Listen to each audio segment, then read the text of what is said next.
And here we are with one of our favorite returning guests on the show and a dear friend and colleague, Dr. James Wadley from Philadelphia. Welcome back. Yeah, Hey, folks. welcome. Really glad to have you back on the show. Yeah. And since our little hiccup last week, I kind of jumped the gun and thought that Father's Day was this weekend.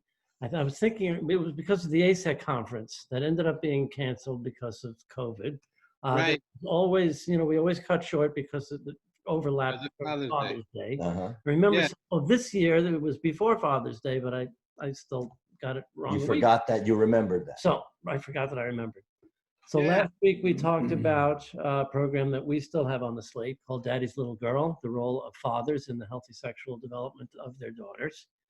Okay. But as the month has been unfolding, well, we just decided we're going to make it Father's Month instead of just Father's Day and keep the conversation going. But of course, the month has been grinding on, and we've been talking about this a lot. It's been tougher to talk about happy sex talk, not just during a COVID pandemic, but during a time when it's increasingly evident that Black lives just don't matter to too damn much of this country, and too Yeah. many of the same problems continue. Mm-hmm. So we thought it would be apropos, since you are one of our favorite people. First, let me give you a proper introduction so that our audience knows not only did I have the incredible honor of serving as co-editor with this brilliant man. Oh my gosh, you're coming in with props. First, I should have had ever text called The Art of Sex Therapy Supervision. But may I say, an even more impressive and Herculean task, James single-handedly edited this really, Oh really my important gosh, book, thank you.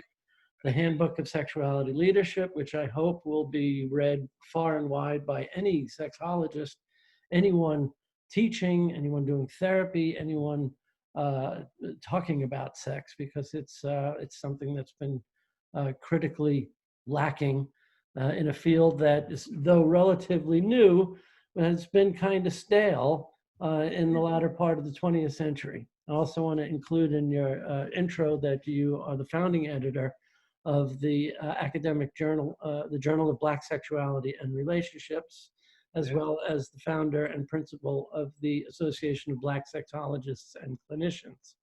Yeah. So part of what's been so exciting, seeing your really rapid rise in ASEC in terms of notoriety and just impressive feats in a relatively short time, compared to these old farts sitting here that have been creaking around those rooms for a few decades now. The importance of ever more so than we've been cranking about, being frustrated for 30 years. The need for sexuality education and sexual health being vitally connected to social justice and empowerment for all people.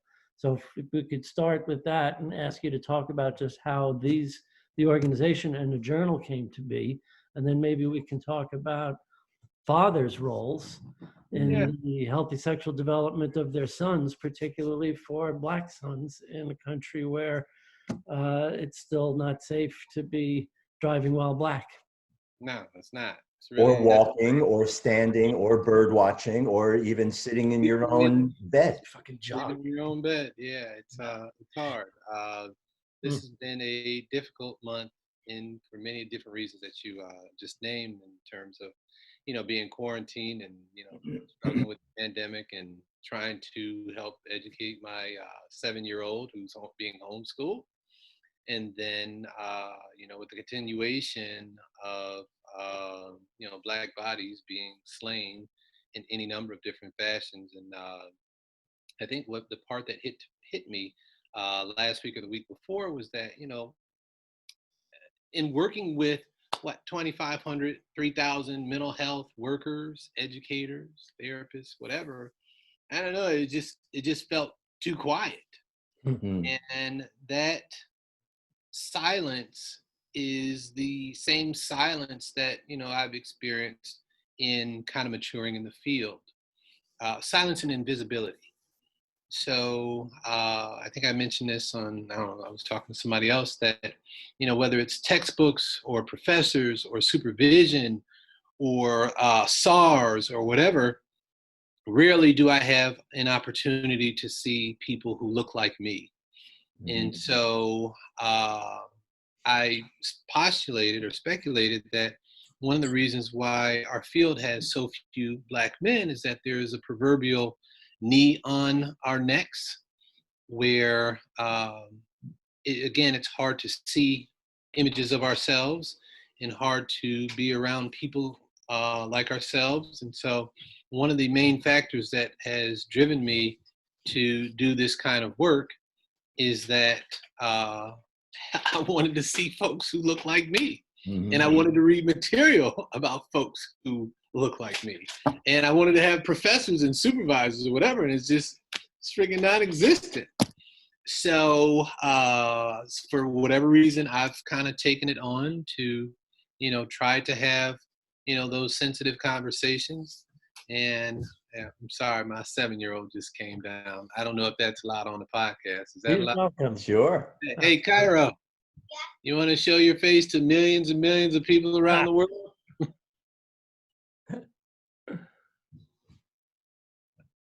Yeah, he's a showman like his old man. And so, yeah, you want to say hi? Yeah. No, well, no. Oh, come on now, man. If you're gonna say hi, come on, because we're on the clock right now. Okay, he got shot. So nevertheless, just wanting to see people like me. So I ended up coming to ASEC maybe about 5 or 6 years ago because past president Connie McCaffrey reached out to me and said, James, where are you at? And I said, Connie, I'm good. I'm doing my own thing. And she said, well, James, there aren't a whole lot of people of color in the field.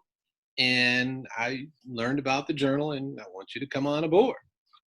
So as you two know, Connie is sweet as pie. And I said no the first time, but Connie is persistent. And Connie struggles with boundaries. Yeah, we know certain people that it's like the mafia. You can't say no to. That's right. I know. She's sweet as pie. So I said yes. And 6 years later, here I am. Nice. Yeah. So again, I guess one of the reasons why I do my work and try to surround myself by, a lot of amazing people is that I do feel responsible, not only for my own professional growth, but for the professional growth of people who are in the field and people who will come behind me. Well, I just want you to know, I also left out of your introduction that we are incredibly proud to have you as part of our faculty at Modern Sex Therapy Institutes. Yes, I want you to know that your influence is already being felt in the field in dramatic ways. And we were very proud and honored to be allowed to, it was kind of a big experiment that I can immodestly say, I think went very well, to have the first online SAR facilitated by Shadeen Francis, who I know you know. yes, Everybody found it to be a truly moving experience, expressly because it was more about integrating the social justice and intersectionality into the work than just the old model of the SAR, which quite frankly, as someone in ASEC put it recently, you could watch a season of Game of Thrones and see enough weird, twisted sexual crap to satisfy the shock value, right? Yeah. So I think that's your influence happening to the field already.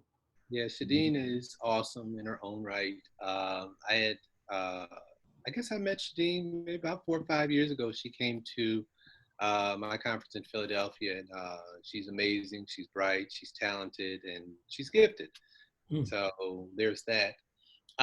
One of the things that I've mentioned to people in the past is that with sexuality, when we have SARS, it's good, right? So you go in, and the model is you go in, you're flooded with all these sexual images. And then it's supposed to desensitize you, and that's supposed to allow you to be able to move along gracefully along the continuum of sexuality. But my whole issue is that where we struggle at is that we struggle to talk about race-related issues. And when race-related issues are brought up, people get really squirmy, like, oh my gosh, whoa, here we go, oh boy. But as professionals, we get really squirmy. And I had suggested to another colleague of mine that I'm going to hook you up with, Ruby Bowie Johnson, that we need to have a racial attitude reassessment, Mm. where we sit in a room of 12 and 14 people. And this might be a good idea for Modern Sex Therapy Institute. You get 12 or 14 people sitting in a room, and we're going to talk exclusively about race. Yeah. And we're going to deal with some of the images that we see on the news and in the media. We're going to talk about how race is constructed along various lines across class, across age, across ability, across sexuality, because those are the conversations that, as sexuality professionals, we don't have. Mm-hmm. So when I do supervision with whoever, if I'm doing it with people of color, it looks like one thing. If I'm doing it with white folks, it looks something different. And for the white folks who I spend time with, more often than not, this is their first experience, one, with a Black supervisor. Two, this is their first experience talking about how race impacts one's sexual functioning or dysfunction. And then three, this is the first opportunity where they have a chance to deal with their own bias, their own privilege, their own constructions about race relations in the United States. Mm-hmm. And so it becomes a powerful experience, or could be a powerful experience, if folks were to really do the work about why they believe what they believe. Mm-hmm. And, I haven't put it together, but Rachel has been asking me, like, come on, James, what are you going to do? What are you going to do? What are you going to do?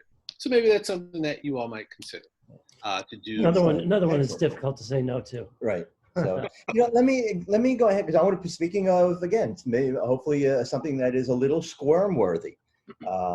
Because when we're looking at it, and especially as not only a Black man, but as a father. Mm-hmm. Now, you talk about how some of the motivations for you was really that element of invisibility.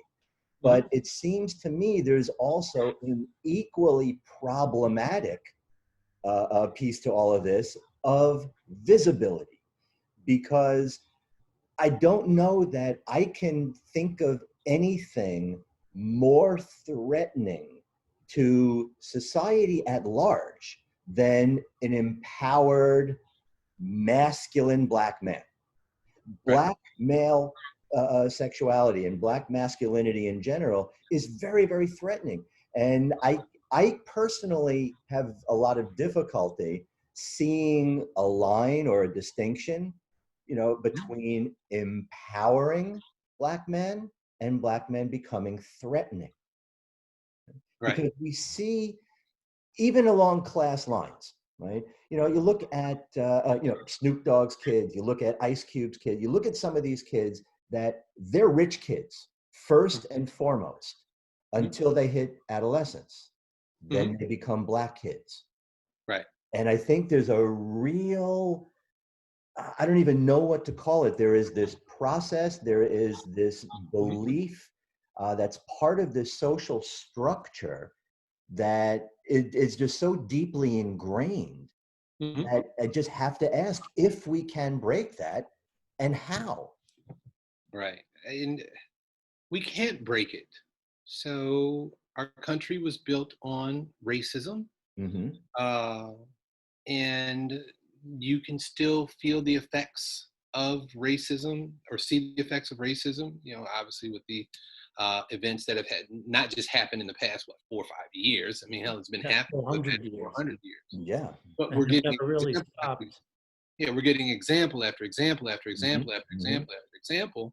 And, unfortunately, the way that we as a society have been responding to it, the shit ain't work. You got to march, you protest, you march peacefully, and then you're still getting beat down or killed, right? So now it's like, okay, we're going to fight back. We're going to burn some buildings down. We're going to do this or do that. And we're going to, provoke some shit to happen, because something has to give. You can't keep killing Black folks and getting away with it, even though some folks are still getting away with it. Sure. I mean, when's the last time you saw 2 white men get hung in the same town? It's not happening. Like, when's the last time you saw a white man get a knee put on his neck by a cop and be killed? It's not happening. It's not. And if it is happening, maybe I just don't know about it. But at least in the circles that I run in, it's not happening. So you have all these different representations of institutional racism. And what makes it an institutional racism is that the cops and some people are backed up. So you have this black man or man of color somewhere on the East Coast, I can't remember the town. He's literally writing Black Lives Matter on his retainer wall. And so the white woman, she's social distancing, and she's thinking that the guy doesn't live there because he doesn't belong there. And she lied, saying that she knew the owner. So then she calls the cops. And there have been times where white women or people have called the cops on a black man, and the black man goes to jail. Yeah. Right. That's institutional racism. Right. So how does that? The criminalizing of black men. Yeah. I just saw 13th on Netflix, and I thought, wouldn't it be nice if as many Americans watched that documentary as saw Birth of a Nation in 1915? That'd be nice. It's a powerful movie. It pissed me off, but I think it's mandatory viewing for every American. People talk about the shame of our past. It's not our past if it's still going on. Right. And again, with everything going on right now, and again, it's so gratifying in some ways, but there is a part of me that looks back and says, this is 1960s redo. Yeah, it really is. And you would think that, we would have progressed beyond this, but we haven't. Right. And so let's bring it all the way to the field of sexuality, right? Yeah. So you look at sexuality textbooks, I may have talked about this before, and the only thing that's in there about Black and brown folks are HIV, AIDS, single parent families, high rates of divorce, and that's it, right? So then you move to professors or faculty members. There are fewer representations of Black and brown folks teaching wherever, and shout out to Modern Sex Therapy Institute for bringing Shadeen along, and as well as inviting me. So there are fewer representations of us floating around. And then in terms of representations in organizations, now ASEC has done a great job at, having a diversity, equity, and inclusion committee, which is great and what's awesome. But ASEC would have to really sit still and think about how ASEC has evolved or not evolved over the past 53 years, 52 years.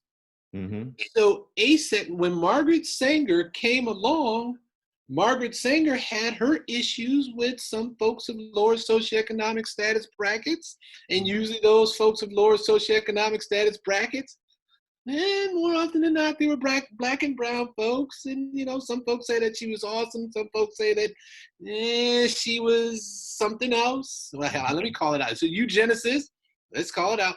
So you got Margaret Sanger, you got Masters and Johnson, right? So Masters and Johnson, they talked about sexual response, but they didn't really sample anything about Black and brown folks, right? And there's nothing really wrong if you're looking at something in terms of physiology.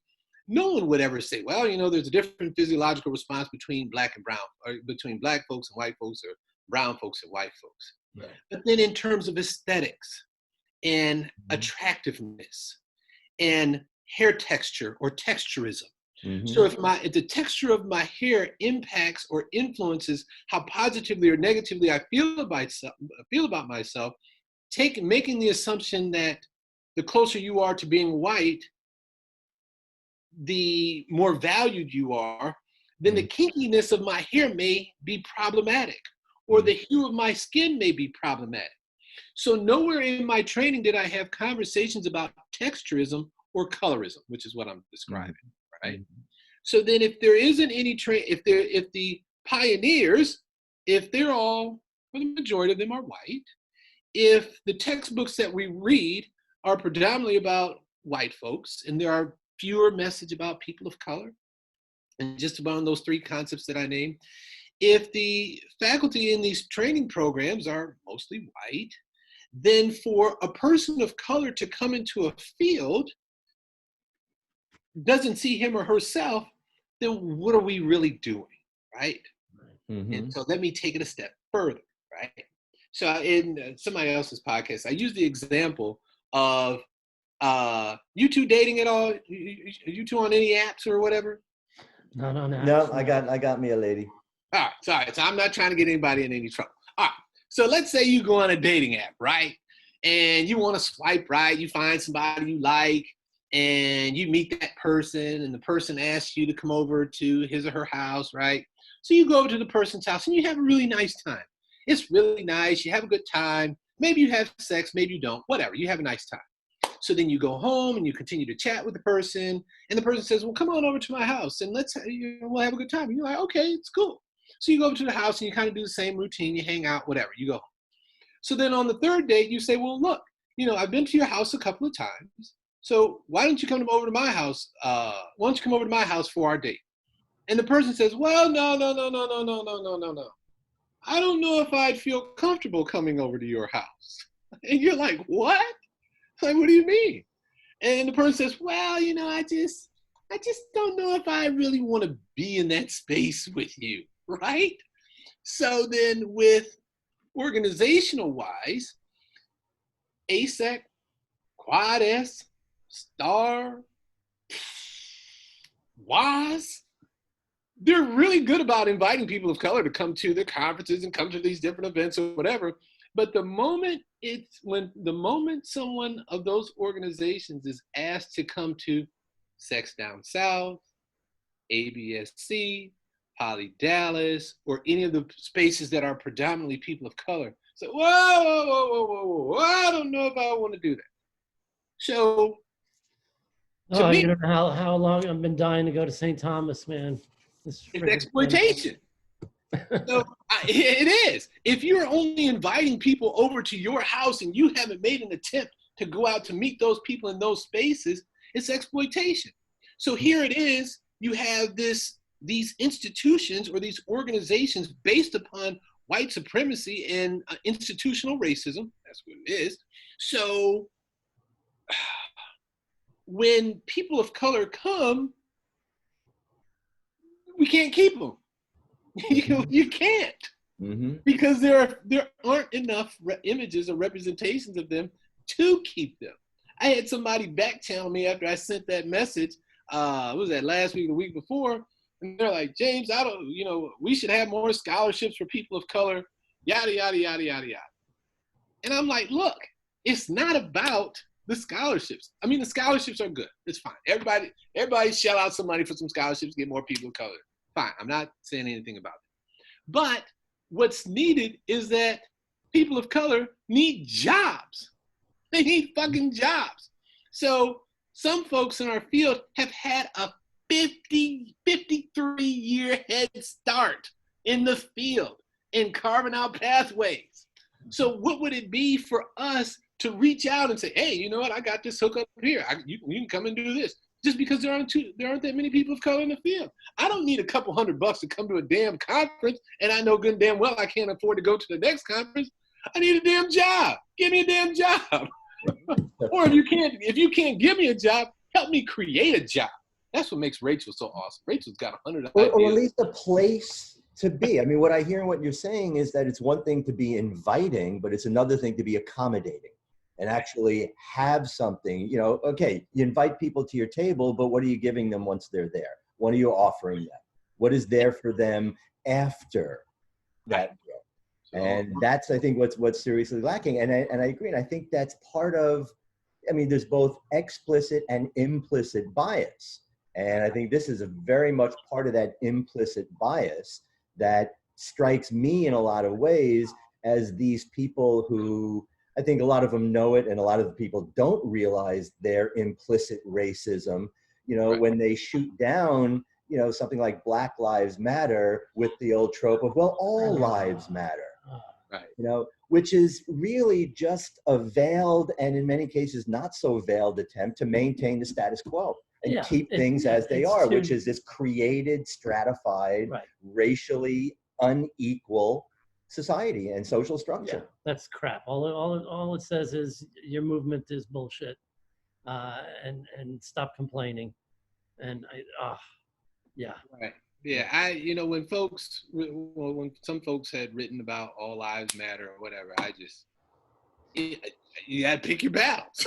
Yeah, yeah, Yeah. That's fine. and it's just unfortunately so deep that the racism is so deeply ingrained that so many people don't even know they are. Right. Yeah. And I think that's part of that problem too. That's why we have to have these kinds of challenges and have to have these kind of dialogues. Right? But I want to go back to what I was saying before, especially as the father of a son. Yeah. You know, with all of this stuff, given how we can see that this system is structured to put their knee on his neck, given that, you know, it's easy to say, and still, you know, I talk to parents and they're still wanting to tell their sons about, you know, if you get stopped by a cop, you know, you just be polite, you don't talk back, you don't do that. But that's not even really a protective factor anymore. So No. how do you empower your son at the same time knowing that that empowerment can be taken as a threat? Right. And you have, hit upon, the paradox of masculinity, where, some boys are taught, excuse me, some boys are taught to be aggressive and assertive and independent and dominant and all those other things that go along with it. And then for some people of color and some families of color, while that is taught, there has to be some balance of submissiveness, right? Mm-hmm. So if you are pulled over by the cop, you can't be dominant and arrogant and assertive and everything else. You have to be submissive. Now, that may be true across the board, but because we've seen that institutional plays itself out in law enforcement, some law enforcement, as well as apprehending and detaining folks, it's a freaking crapshoot. So how does that play itself out with me? I'm scared to death. I'm freaking scared to death. And I'm scared to death because of there is no free sailing, just whatever, do what you want, no matter how much money you make or where you're at, because the threat of being detained is always there just because you're black, or driving while you're black, or running down the street while you're black, or in your front yard while you're black, or in your bed while you're black. So with my kid, I'm highly protective, and anxious and scared shitless that he will, well, eventually he's going to encounter it. So there's that. So there's no running from that. And so the lessons are, look, for my oldest son, you get pulled over, hands on the steering wheel, yes, sir, no, sir, or whatever, because you're not the one with the damn gun. And you're not the one with the gun, period. So make sure you have your registration and your license and your insurance where it's visible.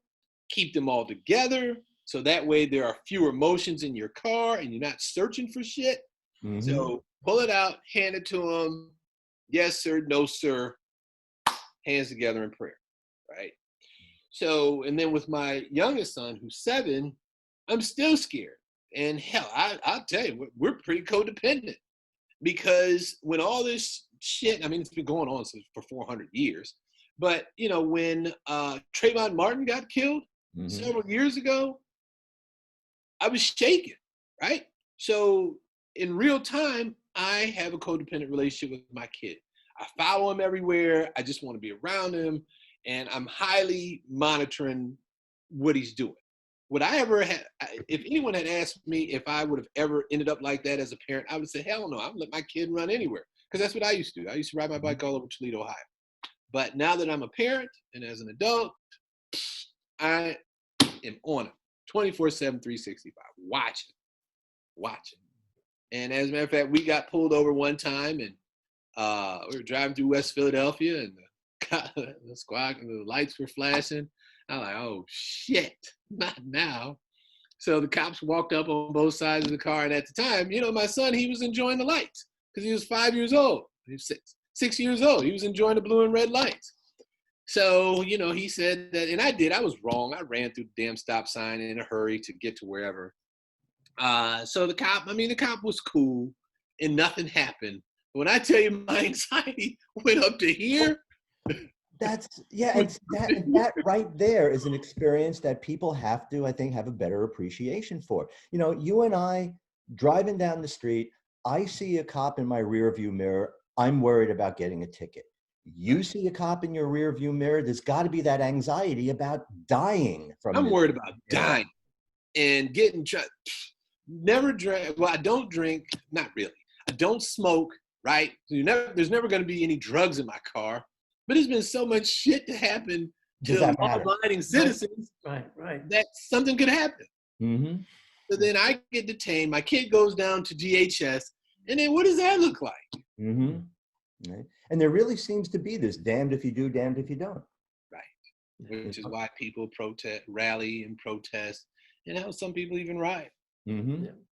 And when people wonder what all this talk of privilege means, you know, I think what Dave Chappelle talks about how white people talk to the cops. Right? Yeah. That's privilege. Yeah, exactly. What is your badge number, sir? Let me see a black person do that. Yeah. I actually put that in the damn email on the listserv, like, privilege is a motherfucker. You don't have to worry about it. Yeah, I was so upset. I mean, you know, ASEC, they eventually responded, and good for them. Mm-hmm. But I don't know, it just felt like something should have been said right out the gate, and too much time had elapsed. And every day that had passed by since George Floyd had gotten killed, and, you know, it was publicized, like, wait, no, we work with 3,000 professionals around the world. Why is it so quiet? Right, exactly. And to be honest with you, when something is said, I mean, I think we need to do a little bit more than come out against abuse, come out against racism. I think it's got to be a little bit more substantive than that.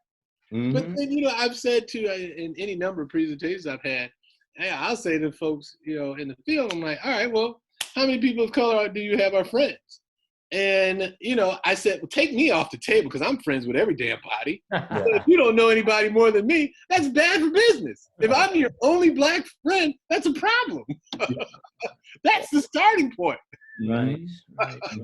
Yeah. Now, with your son, right? You mentioned you're kind of that kind of helicopter parent, right. You know, because of everything going on. Right. What do you say to him? Right. What is it that, you know, what are the dialogues that you're having with him? Because obviously he sees all of this stuff, but I'm sure he doesn't understand certainly the finer points, even maybe a lot of the broader points. So how is it that you are sort of teaching him in the way that you are interacting with him right now? Yeah. So my son goes to a predominantly white school here in Philadelphia. And there's a nice number of kids of color, not a whole lot, but there's some.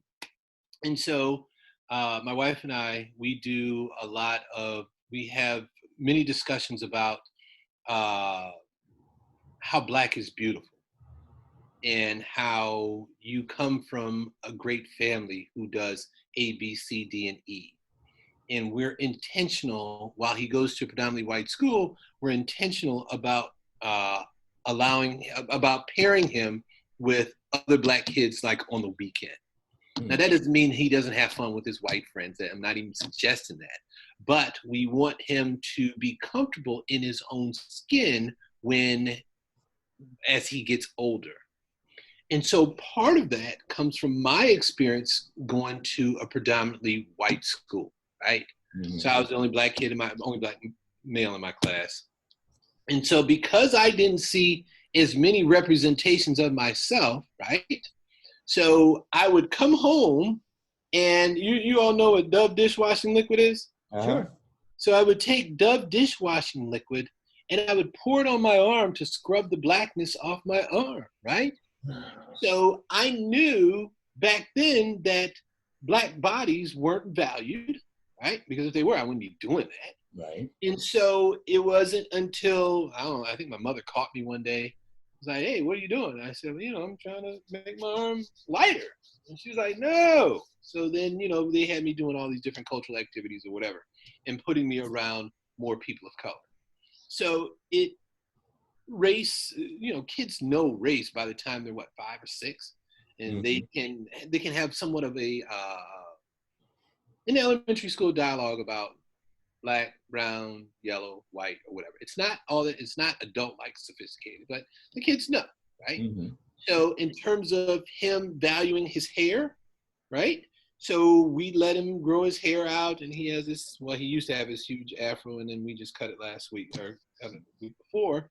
But we wanted him to find value in who he is as a young black boy. And so having those ongoing conversations about, you know, why he should feel positive about, you know, being who he is and, you know, being who he is, and then allowing him to draw that. So when he draws himself with this huge afro that's sticking up, and he always uses brown. Yeah, he usually uses a brown crayon and maybe black for his hair. Nice. Those are the kinds of things that we talk about. Nice. Now, I can't help but just notice that you always seem a little wistful and reminiscent whenever you refer to hair. Yeah. Well, I never had as much hair as my kid, and you know, I look at him and marvel, like, damn, you got a lot of hair, but he gets it from his mom. So yeah, my hair, I've always had it cut relatively close, and even when I had a fade or a flat top, it wasn't really that high. It wasn't like the Kid and Play high. Yeah, it wasn't that high. Well, our producer's going to have a hell of a time editing this down, but we'll also run the full That's interview. all right. We can run as long as we want on YouTube. It's always just such a pleasure talking to you, and we can go on all night. But yeah, I guess we should probably wrap it up with some final thoughts about Father's Day and what could be different this year. Yeah. Happy Father's Day to, I guess, you two. Father's Day comes in a lot of different forms that I've learned. Happy Father's Day to the custodial and the non-custodial dads. Unfortunately, some dads won't have the opportunity or privilege to be with their children. And so I just want to acknowledge that. Happy Father's Day to the single parent families. Because sometimes you take on these masculine-like roles and you have to be the father or the dad or whomever in the house or the caregiver in the house. So happy Father's Day if you want to use that language for those folks. Sure. And then for other men, I would suggest or like to add that, you know, sometimes being a man is hard, but if you can be the best person for you and possibly your kid, then hopefully your kid won't have half as many struggles as you may have had over the years. And so I guess that's where I would end up at. Wow. It's a good point to end on. Thank you so much. Yeah, we are real honored. James, you're a treasure. Dr. James Wadley, Philadelphia's premier sex therapist and marriage and family therapist and sexuality educator and leader in the field of sexuality leadership. Thank you. Any of our listeners who are sexologists need to read this book, The Handbook of Sexuality Leadership. And until we meet again, until our conferences resume and we can be together in person, we're sending our love and best wishes. Stay well, stay safe. Thanks for having me.